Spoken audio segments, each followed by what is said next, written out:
मैं ना कम से कम 100 बार फेल हुआ हूँ और शायद 100 से भी ज्यादा।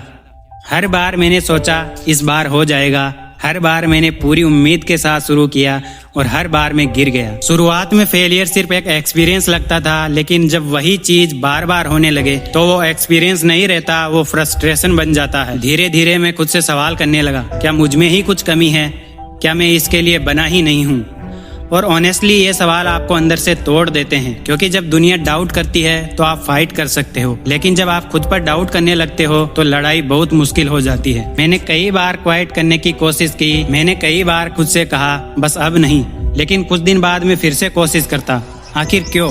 क्योंकि अंदर कहीं ना कहीं एक छोटी सी होप थी, आशा थी जो मर नहीं रही थी। लेकिन सच बताऊं, 100 फेलियर्स के बाद वो होप भी कमजोर होने लगी थी। फिर एक दिन 101वीं बार में कुछ अलग हुआ। मैंने फिर से वही काम किया, वही एफर्ट, वही प्रोसेस, लेकिन इस बार रिजल्ट अलग था। मैं सक्सेसफुल हो गया और ऑनेस्टली बताऊं तो मुझे यकीन नहीं हुआ। मैं सोच रहा था कि अभी तक मैं फेल हो रहा था और अचानक ये कैसे हो गया।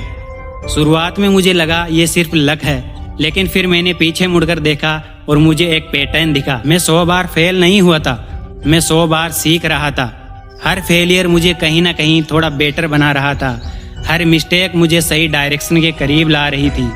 डिफरेंस ये नहीं था कि 101वीं बार मैंने कुछ नया किया, बल्कि डिफरेंस ये था कि अब मैं वो इंसान बन चुका था जो सच में सक्सेस डिजर्व करता था। पहले तो मैं जल्दी हार मान लेता था, अब नहीं। पहले मैं मिस्टेक से इग्नोर करता था, अब एनालाइज करता हूँ। पहले मैं सिर्फ कोशिश करता था, लेकिन अब मैं सीख कर इम्प्रूव करता हूँ, और यही असली डिफरेंस था। लेकिन यहाँ एक चीज है जो बहुत डेंजरस है। हर कोई 101वीं बार तक नहीं पहुँचता, क्योंकि ज्यादातर लोग 5, 10 या 20 फेलियर के बाद ही रुक जाते हैं और फिर वो यही मान लेते हैं कि ये मेरे बस का नहीं है। जबकि सच ये है वो बस सक्सेस के बहुत करीब थे, लेकिन उन्होंने बीच में ही छोड़ दिया। मैं खुद भी कई बार उस पॉइंट पर था जहां बस एक और कोशिश करनी थी, लेकिन मैं छोड़ने वाला था। अगर उस दिन मैंने क्वाइट कर दिया होता तो शायद मैं भी आज वहीं के वहीं होता। इसलिए फेलियर प्रॉब्लम नहीं है, प्रॉब्लम है फेलियर के बाद रुक जाना।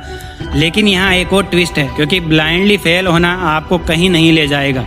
जरूरी ये है कि आप सही तरीके से फेल हो। मैं भी पहले बस फेल हो रहा था, लेकिन कुछ सीख नहीं रहा था, और यही मेरी सबसे बड़ी गलती थी। जब मैंने फेलियर को एनालाइज करना शुरू किया, तब जाकर ग्रोथ होना शुरू हुई। अगर आप हर फेलियर के बाद उससे एक सबक लेते हो तो आप कभी फेल नहीं होते, आप सिर्फ इम्प्रूव होते हो। लेकिन यहाँ भी एक चीज आपको पकड़नी होगी, क्योंकि हर कोई अपनी मिस्टेक्स को देख नहीं पाता। कई बार आप वही गलती बार बार रिपीट करते हो और आपको पता भी नहीं चलता। मैं भी तो यही कर रहा था ना, और इसी वजह से मेरे फेलियर्स रिपीट हो रहे थे। फिर मुझे एक तरीका मिला जिससे हम अपनी मिस्टेक्स क्लियरली देख सकते हैं और उन्हें जल्दी से जल्दी इम्प्रूव कर सकते हैं। आखिर वो तरीका क्या है और कैसे आप हर फेलियर को सक्सेस में बदल सकते हो, वो मैं आपको अगले व्लॉग में बताऊंगा। क्योंकि अगर आपने ये समझ लिया तो आपको सक्सेस के लिए 100 बार फेल होने की जरूरत नहीं पड़ेगी। आप जल्दी सीखोगे और जल्दी ही जीतोगे। तो नेक्स्ट व्लॉग देखने के लिए चैनल को सब्सक्राइब कर लीजिए। धन्यवाद।